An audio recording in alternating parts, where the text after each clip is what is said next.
ప్రతి జన్మ నీతోని మూడేశాడు బ్రహ్మ అనే నమ్మి నీ పేరే జపించానులేమ్మా. అదే పాట నా దాకా ఎలా చేరనమ్మా ప్రతి పాట నా వైపే నిన్నే పంపెనమ్మా.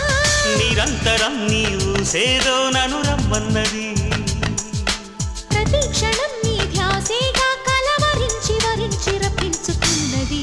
అలా చూడు ప్రేమలోకం పిలుస్తున్నది కలైనే